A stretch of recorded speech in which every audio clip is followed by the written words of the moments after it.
갑자기 날씨가 좀 많이 추워졌습니다. 꽃샘추위가 온 건데요. 우리 성도님들 당분간 또 외출하실 때 옷을 좀 따뜻하게 입으시고 아무쪼록 영육간에 아프지 않고 늘 건강한 우리 수원성신교회 모든 성도님들 될 수 있기를 주님의 이름으로 축원합니다. 얼마 전에 제가 인터넷에서 한 재밌는 영상을 봤는데 혼자만 보고 알고 있기에는 너무 아쉬워서 제가 그 영상을 오늘 성도님들께 잠시 보여드리려고 준비했습니다. 15초 분량의 아주 짧은 영상인데 집중해서 영상 같이 잠깐 보도록 하겠습니다. 자, 구덩이에 지금 양 한 마리가 빠져 있어요. 그래서 한 소년이 힘겹게 구덩이에 빠진 양을 꺼내 줬더니 이 양이 신나서 뛰다가 다시 또 자기가 빠졌던 그 구덩이에 빠지는 이 영상을 보고 제가 생각 없이 봤다가 얼마나 웃었는지 모릅니다. 야, 참 바보 같은 양이다. 참 저런 멍청한 양이 있나. 하하호호 하면서 웃다가 보니까 갑자기 불현듯 기분이 안 좋아지는 거예요. 성경이 우리를 표현할 때 수많은 동물 중에 어떤 동물로 우리를 제일 많이 표현하죠? 양으로 표현하잖아요. 참 바보다, 어리석다, 저런 게 다 있나. 그리고 한참 웃다 보니까 왠지 나 스스로를 비웃는 것 같은 생각이 들었던 거죠.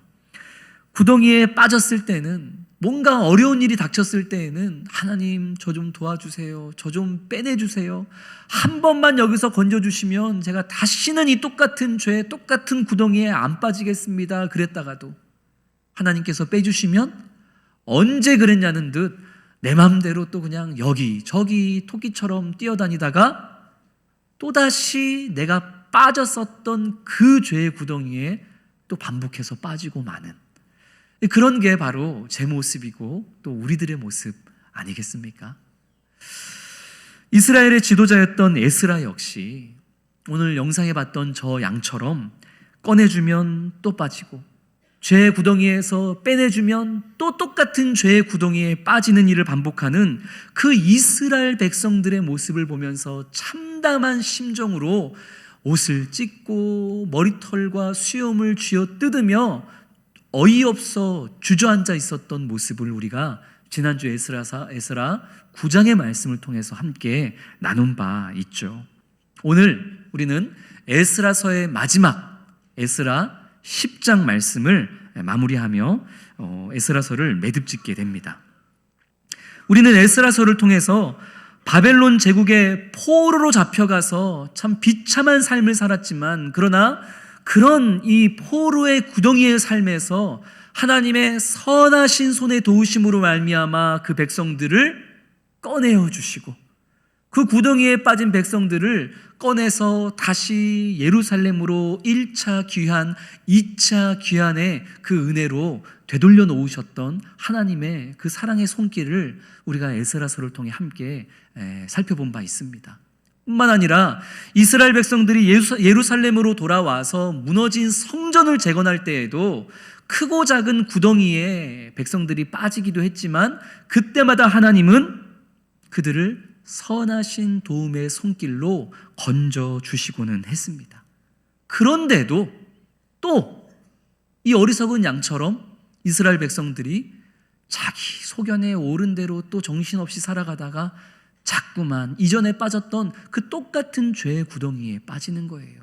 심지어 에스라가 예루살렘에 올라왔을 때에는 하나님이 가장 가증하게 여기시는 죄, 하나님도 섬기고 이방의 거짓 신도 숭배하고 이스라엘의 문화만이 아니라 이방의 문화와 간습까지도 따라 살아가는 이런 죄악의 구렁텅이에 빠져있는 이스라엘 백성들의 모습을 에스라가 보게 된 것이죠. 이방 여인들과 이방 사람들과 결혼하고 통혼하고 그들의 신과 그들의 문화를 따르는 일에 심지어 믿음의 본이 되어야 할 제사장들과 레위 사람들마저도 그러한 일에, 그러한 죄에 앞장서고 있더라 하는 소식을 들으면서 에스라의 억장은 더 무너져 내렸을 것입니다. 그래서 에스라는 이 하나님의 성전 앞에서 엉엉 울면서 옷과 머리털을 쥐어 뜯으면서 죄를 자복하는 일 외에는 달리 할 수 있는 일이 없었습니다. 하나님께서 구덩이에 빠지면 꺼내주고 빠지면 꺼내주셨는데 이제 이 지경까지 이르렀으니 이제 염치가 없어서 하나님께 한 번 더 이 죄의 구덩이에서 빼내달라는 말조차 할 수가 없습니다. 에스라가 9장에서 그렇게 기도를 한 거예요. 내가 하나님을 이제는 민망하고 부끄러워서 바라볼 수가 없습니다. 어찌합니까? 그렇게 에스라가 죄에 대해서 애통해하면서 눈물로 죄를 자복하고 회개하며 기도했을 때 이제 완전히 소망이 끊어졌다 생각하며 울며 자복하고 있던 그때 하나님의 사랑과 소망의 빛이 그를 비추기 시작합니다. 우리 10장 1절 말씀을 화면을 보면서 세번역 성경으로 같이 읽겠습니다. 에스라가 하나님의 성전 앞에 엎드려 울며 기도하며 죄를 자백하자 이스라엘 사람도 남자 여자 어린아이 할 것 없이 많은 무리가 에스라 주변에 모여서 큰 소리로 슬피 울었다. 아멘. 에스라가 지금 그 이스라엘 백성들이 저지른 죄를 누구의 죄로 인식했어요? 내 죄로 인식하고 나의 잘못이라고 하나님께 자복하고 회개하며 눈물로 애통하며 온몸으로 그 죄에 대해서 몸부림을 치고 있을 때 그 장소가 어디였습니까? 1절을 보니까 그 장소가 어디였대요? 성전 앞에서 그런 거예요. 성전 앞은 이스라엘 백성 중 남녀노소가 가장 많이 왔다 갔다 하는 그런 공개적인 장소였습니다. 그곳에서 누군가 한 사람, 그 에스라 한 사람이 하나님 앞에 이 자신과 이스라엘 백성들의 죄를 자복하면서 눈물로 몸부림치면서 회개 기도를 하니 그곳에 오고 가는 많은 사람들이 그 에스라의 기도 소리를 듣는 거예요. 그 기도의 내용, 그 죄에 자복하는 내용을 듣게 된 거예요. 마음에 찔림이 있었던 거죠. 그리고 그 한 사람, 그 죄에 애통해하는 그 사람의 기도 소리를 들었던 남자들이, 여자들이, 심지어 어린아이들이 그 에스라 곁으로 모여서 함께 울기 시작한 거예요. 지금까지는 온갖 죄를 지어도 죄가 죄인지 몰랐는데 이제 에스라를 시작으로 남녀노소 온 이스라엘 백성들이 모여 죄를 자복하며 하나님 앞에 회개하며 눈물로 기도하는 그런 회개의 역사가 성전 앞에서 일어났더라 하는 것입니다. 저는 지난주에 이것이 바로 교회의 참된 모습이다라고 말씀드린 적이 있습니다. 사랑하는 성도 여러분, 이처럼 함께 모여 하나님 앞에 나아가 회개하는 그곳에는 언제나 하나님의 임재와 은혜가 있는 줄로 믿습니다. 회개하는 곳이 곧 하나님의 임재가 있는 곳이고 회개하는 그 자리가 곧 하나님이 주시는 소망이 시작되는 자리임을 믿으시기를 주님의 이름으로 축원합니다. 회개할 수 있다는 거, 내가 내 죄를 자복하고 회개할 수 있다는 게 그게 은혜입니다. 그리고 그 회개의 은혜를 맛보는 바로 그 자리가 우리가 다시 일어날 수 있는 소망이 시작되는 자리가 되는 것이죠. 그 회개의 자리에서 어떤 놀라운 역사가 일어나게 되는지 오늘 우리는 에스라 10장에서 그것을 함께 확인하게 될 것입니다. 자, 에스라는 아직 아무것도 하지 못하고 있어요. 너무나 충격을 받고 너무나 염치가 없어서 하나님 앞에 다시 우리를 구덩이에서 빼내달라는 얘기도 하지 못한 채 그저 눈물로 죄를 자복하며 회개만 하고 있을 뿐입니다. 주저앉아 있을 뿐입니다. 그런데 에스라가 아무것도 하지 못할 때 온 백성이 모여들어 함께 기도하다 보니까 백성들 편에서 먼저 이 문제를 해결하기 위한 움직임이 일어나기 시작합니다. 우리 화면을 보면서 에스라서 10장 2절부터 4절까지 말씀 우리 같이 읽겠습니다. 그때에 엘람의 자손 여히엘의 아들 스가냐가 에스라에게 말하였다. 우리가 주변에 있는 이 땅의 백성에게서 이방 여자를 데려와서 아내로 삼음으로써 하나님께 죄를 지었지만 아직도 이스라엘에 희망은 있습니다.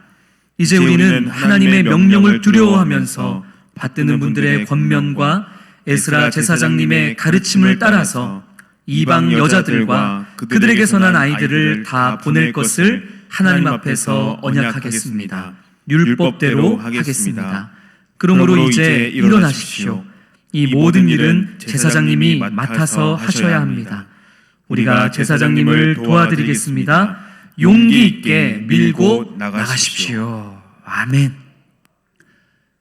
에스라는 아무것도 하지 못하고 있었는데 그저 기도로 죄만 자복하고 있었는데 백성 중 한 사람이었던 스가랴라는 사람이 나타나 회개하는 우리 이스라엘 공동체에게 아직 소망이 있으니 일어나십시오 라고 에스라를 깨워 일으켜 주는 거예요.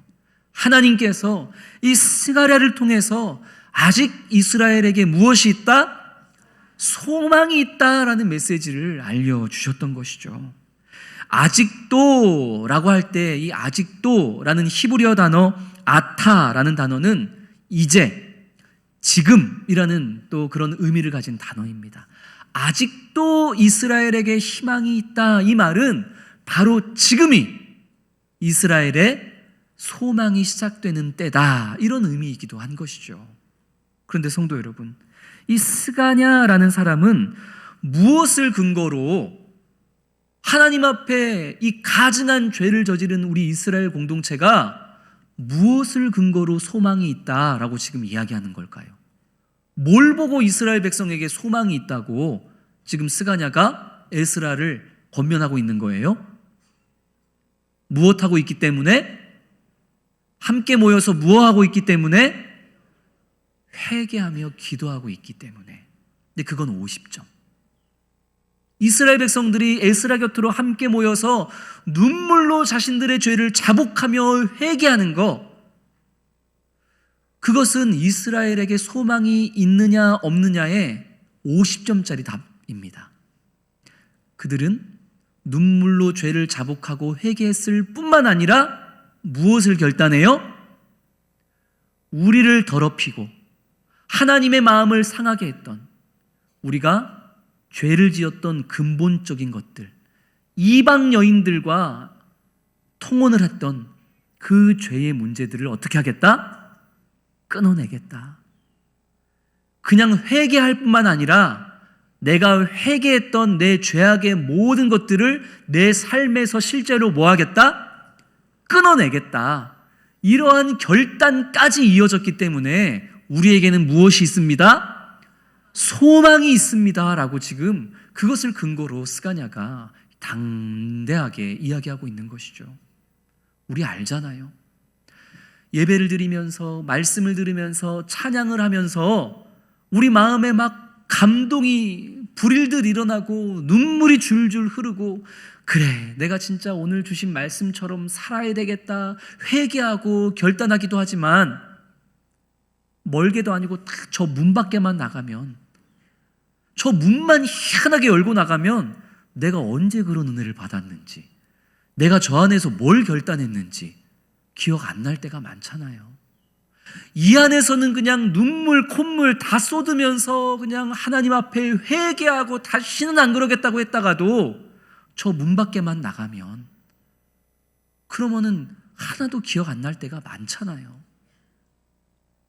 소망이 없는 거예요. 그런데 스가냐는 아닙니다.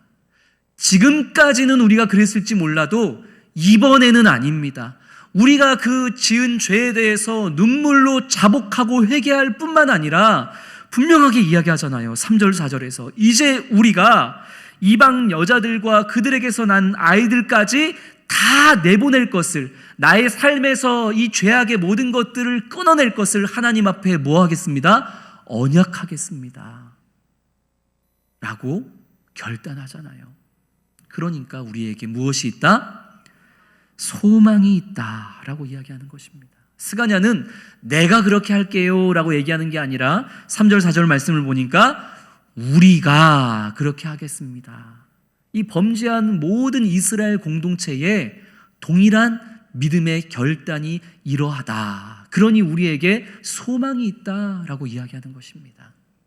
말로만 번지르르하게 얘기하는 것이 아니라 내가 받은 감동, 내가 받은 은혜, 내가 예배 가운데 기도 가운데 했던 결단, 이것을 반드시 내 삶으로 살아내겠다라는 그런 하나님 앞에서의 언약까지 이어졌기에 소망이 있는 공동체가 되는 줄로 믿습니다. 이처럼 진정한 회개는 반드시 자발적인 행동과 결단으로 이어지는 것, 이것이 진정한 은혜인 것이죠. 이 백성들의 회개와 자발적인 결단 앞에서 이제야 비로소 에스라가 자리에서 일어납니다. 우리 5절과 6절 말씀 같이 읽겠습니다. 이에 에스라가 일어나 제사장들과 레위 사람들과 온 이스라엘에게 이 말대로 행하기를 맹세하게 하매 무리가 맹세하는지라. 이에 에스라가 하나님의 성전 앞에서 일어나 엘리야십의 아들 여호하난의 방으로 들어가니라. 그가 들어가서 사로잡혔던 자들의 죄를 근심하여 음식도 먹지 아니하며 물도 마시지 아니하더니. 아멘. 네. 자, 에스라가 일어났어요. 근데 5절에도 6절에도 에스라가 일어나, 에스라가 성전 앞에서 일어나 특별한 행동 두 가지를 했다라는 것을 오늘 5절 6절이 지금 강조해요. 먼저 5절 말씀을 보니까 에스라가 일어나 제사장과 레위 사람들과 온 이스라엘 백성들을 향해서 뭐 하게 했어요? 맹세하게 한 거예요. 지금 너희들이 하겠다고 한 그 결단이 단순하고 감정적인 일회적인 결단인지, 아니면 저 문 밖을 나가서 정말 너희들의 삶에서 그 죄악의 근본적인 원인을 끊어내는 과정에 있어서 어떤 피눈물 나는 고통이 있다 할지라도 그것을 반드시 끊어낼 것인지, 뭐 해라? 맹세해라. 그러니까 에스라는 지금 알고 있는 거예요. 지금 백성들이 결단했던 그 결단이 실제로는 삶에서 지켜내기가 얼마나 고통스럽고 힘겨운 것인지를 에스라는 알기 때문에 지금 내 앞에서는, 이 성전 앞에서는 하겠다고 결단했다가도 정작 삶의 자리로 가서는 아유 못하겠는데, 아 이거 너무 힘든데, 그러고 말 것이라는 것을 알기 때문에 맨날 그렇게 똑같은 죄의 구렁텅이에 빠져왔던 백성들의 그 연약함과 한계를 알기 때문에 이번에는 그냥 돌려보낼 수가 없었던 거예요. 그래서 뭐 하라고 한 거예요? 맹세해라. 정말 니들의 그 결단이 하나의 단회적인 감정적인 것으로 끝날 것이 아니라 진짜 무슨 일이 있어도 해낼 것인지 하나님 앞에 결단해라. 맹세해라. 답을 받아낸 거죠. 이게 첫 번째 일어난 에스라가 한 일이고, 두 번째 6절 말씀을 봤더니 이 성전 앞에서 또 에스라가 일어나 이번엔 뭘 했어요? 스스로 골방에 들어가요. 골방에 들어가서 뭐 합니까? 식음을 전폐하고 기도하기 시작하는 거예요. 금식 기도하기 시작했다는 거예요. 아니 참 이상하죠? 이제 다 됐잖아요. 이 모든 게 다 정리가 됐잖아요. 백성들이 자신들이 무엇을 잘못했는지 인정했고 하나님 앞에 나아가 자신들의 죄를 자복하고 회개하고, 그리고 자신들이 통혼했던 이방 여인들과 자녀들까지도 다 끊어내고 내보냄으로써 자신들의 삶에서 죄를 끊어내겠다고 결단까지 하고 맹세까지 했으면, 아니 그러면 이제 다 해결된 것 같은데, 그런데도 불구하고 에스라는 골방에 들어가 식음 전폐하고 금식 기도하기 시작하는 거예요.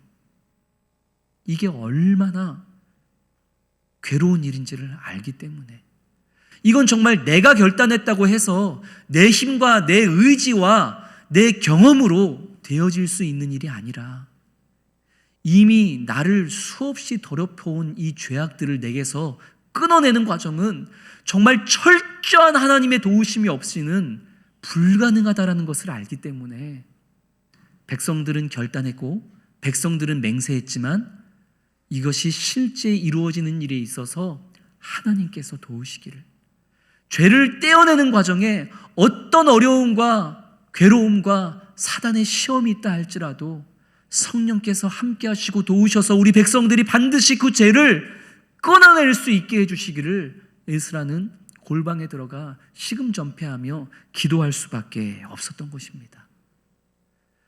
죄를 끊어내는 것은 이만큼 괴롭고 힘든 일입니다. 15절 말씀에 보면 모든 백성이 이 일에 찬성했던 것은 아니에요. 15절 말씀을 보면 이 일에 반대했던 사람들의 이름도 명확하게 기록이 되어 있죠. 생각해 보십시오. 아무리 이방인이라 할지라도 이미 그들은 나와 결혼한 내 아내이지 않습니까? 아무리 이방인이라 할지라도 이미 그들은 내 남편이고 내 아내고, 그리고 그들 사이에 내가 낳은 내 자녀들이 있습니다. 그런데 그들을 어떻게 해야 되는 거예요? 내보내야 되는 거예요. 끊어내야만 하는 거예요. 이 얼마나 비참한 일입니까? 이 얼마나 피눈물 나는 일이냔 말이에요. 그래서 오늘 본문을 받아들이기가 참 어려워하는 성도님들이 있습니다.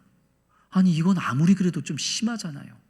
아니, 하나님은 사랑의 하나님이라면서 어찌됐든 간에 이미 한 가족이 되었는데 이 사랑하는 아내와 남편과 자녀들을 끊어내고 버려야 된다는 게 이게 가당키나 한 일입니까? 이게 사랑의 하나님이 이거 허락해 주셔도 되는 거예요? 이거 아니지 않아요? 그러면서 오늘 본문을 받아들이기가 참 심적으로 힘들어하시는 성도님들이 계세요. 신앙 때문에, 종교 때문에 가정을 버리는 거, 이거 이단들이 하는 거 아닙니까? 근데 이스라엘 백성들이 지금 이래야만 한다고요? 받아들이기가 힘들어요. 근데 성도 여러분, 어쩌다가 이 지경이 되었습니까? 오늘 본문은 죄의 값이, 죄의 결과가 얼마나 비참하고 무서운 것을 가져오는지를 우리에게 말씀하고 있는 거예요.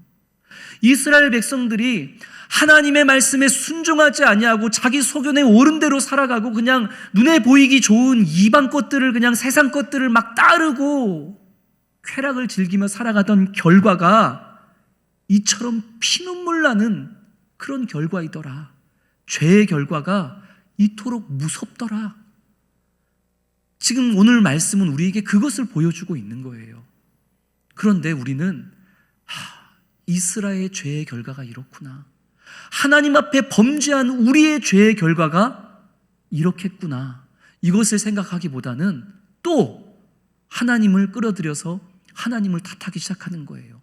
아니, 하나님이 이러시면 안 되지. 아니, 하나님이 그래도 이런 거 이렇게 허락하시면 안 되지. 우리는 또 우리 안에 있는 죄성이 하나님을 원망하고 하나님께 문제 제기를 하는 것으로 자꾸 오늘 성경을 보게 만드는 것입니다. 지금 이 지경이 이렇게 되어진 게 하나님 때문이에요? 우리 때문이에요? 우리 때문이잖아요. 우리가 범죄한 결과가 지금 이 사랑하는 가족들을 끊어내야 하는 이 비참한 피눈물 나는 결과가 되었잖아요. 이런 결과에 이르지 않도록 오늘 성경은 우리에게 경고하고 있는 것입니다. 에스라는 이제 각 가문의 대표를 선임해서 가문 내에 이방인과 통혼한 사람들이 얼마나 되는지, 그들이 또 누구인지, 하나님 앞에 가증한 일을 한 사람들이 누구였는지를 조사하게 일임했습니다. 조사를 시작한 날이 열째 달 초하루 10월 1일이었고 그 조사가 끝난 날이 첫째 달 초하루 1월 1일이었습니다. 그러니까 3개월 만에 이스라엘 백성들 가운데 이방 여인과 통혼하고 그리고 이방의 우상을 숭배했던 사람들이 누구였는지에 대한 조사가 3개월 만에 끝나고 그 명단들이 18절부터 에스라 10장 마지막 절까지 그 수치스러운 이름들이 이제 성경에 쫙 기록이 되어 있는 것이죠. 18절부터 이 수치스러운 이름들, 이 하나님을 배반하고 이방 여인과 결혼하고 그리고 이방의 신들을 따랐던 사람들의 이름이 기록되어 있는데 에스라는 이것을 일부러 세 부류로 나눠서 열거를 해요. 첫 번째 나오는 사람들의 이름은 누구였을까요? 제사장들이었습니다. 제사장들 중에 범죄하여 이방 여인과 가정을 이룬 사람들. 그리고 두 번째는 어떤 사람들이었을까요? 레위 사람들. 성전을 섬기는 역할을 맡았던 그 사람들 중에 범죄한 사람들. 그리고 세 번째가 일반 백성들의 이름이 쭉 기록이 되어졌던 거죠. 그렇게 우리가 지난 10주간 넘게 달려왔던 에스라서가 마무리가 됩니다. 너무 허망하죠. 이렇게 에스라서가 끝나요. 우리 에스라서를 시작했던 1장, 2장의 내용이 어땠는지 혹시 기억하세요? 저 바벨론에 붙잡혀가서 오랜 시간 동안 포로 생활하던 백성들을 하나님의 선한 도우심의 손길로 다시 예루살렘으로 인도하시고, 예루살렘으로 올라온 이스라엘 백성들이 이제 하나님의 인도하심으로 우리가 예루살렘에 올라왔으니 무너진 하나님의 성전을 재건하고 이 성전을 중심으로 거룩한 하나님의 공동체를 우리가 회복하겠다. 이런 엄청난 포부로 에스라서가 시작했잖아요. 근데 지금 마무리는 어때요? 하나님 앞에 가증한 일들을 행했던 그 사람이 누군지 그 이름 하나하나 기록되면서 에스라서 10장이 마무리가 되고 있는 거예요. 그래서 어떤 성경학자들은 성경 중에 가장 애매하게 끝나는 성경, 용두삼위, 그게 뭐다? 에스라다. 이렇게 이야기합니다. 아니 어떻게 이렇게 찝찝하게 끝나는 성경이 있을 수가 있어? 라고 이야기하기도 합니다. 근데요, 저는 그렇게 생각하지 않아요. 저는 이 하나님 앞에 가증한 일들을 행했던 사람들의 이름으로 끝이 나는 이 에스라서의 마지막이 성경에서 가장 의미 있고 멋진 마무리라고 저 개인적으로는 그렇게 생각을 하고 있습니다. 왜냐하면 18절부터 기록되어지는 이 사람들의 이름은 분명 수치스러운 이름들임이 분명하지만, 그러나 정확하게 얘기하자면 수치스러웠었던 사람들의 이름이죠. 이전에는 내가 하나님 앞에 범죄하여 하나님도 섬기고 또 이방 여인과 결혼해서 이방의 우상과 또 그 문화와 간습을 숭배하고 따르기도 했지만, 이전에는 분명 그랬었지만, 그런 수치스러움이 내 안에 있었지만, 그러나 지금은 뭐예요?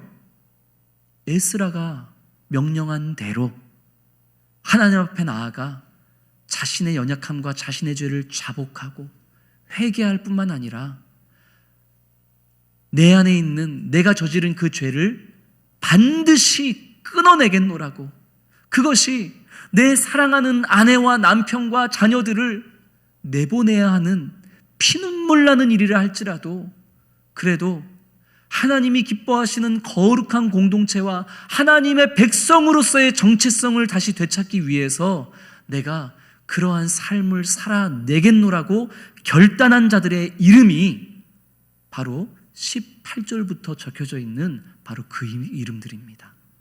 수치스러웠던 이름들이지만, 그러나 하나님 앞에 자신의 모든 것을 내어 맡긴 이름들, 수치스러웠던 이름들이지만 하나님의 은혜 가운데 영광스럽게 되어진 이름들, 저는 바로 그 이름들로 이 에스라서가 마무리 짓고 있기에 에스라서의 이 마지막은 그 어떤 성경보다도 참 귀하고 아름답다, 저 개인적으로는 그렇게 믿고 있는 것입니다.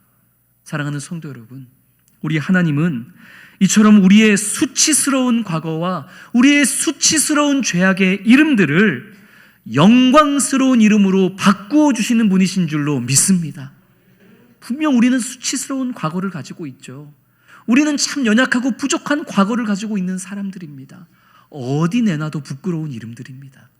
그러나 오늘 이 백성들처럼, 오늘 이 이름이 열거된 사람들처럼 하나님 앞에 나아가 자신의 죄를 자복하고 회개하고, 그리고 이미 우리 안에 쌓여져 있는, 우리 안에 들러붙어 있는 그 죄악들을 하나하나 성령의 도우심으로 끊어내고 떼어내고자 발버둥 칠 때, 하나님은 그런 우리의 수치스러움을 반드시 영광스러운 이름으로 바꾸어 주심을 믿고 나아가는 우리 성도님들 되시기를 주님의 이름으로 축원합니다. 이제 말씀을 맺겠습니다. 사랑하는 성도 여러분, 오늘 이 하나님 앞에 범죄했던 이스라엘 백성들에게 아직도 무엇이 있나니? 소망이 있나니? 소망이 있었던 것처럼 오늘 우리 수원성심교회와 우리 성도님들의 모든 삶에도 여전히 소망이 있는 줄로 믿습니다.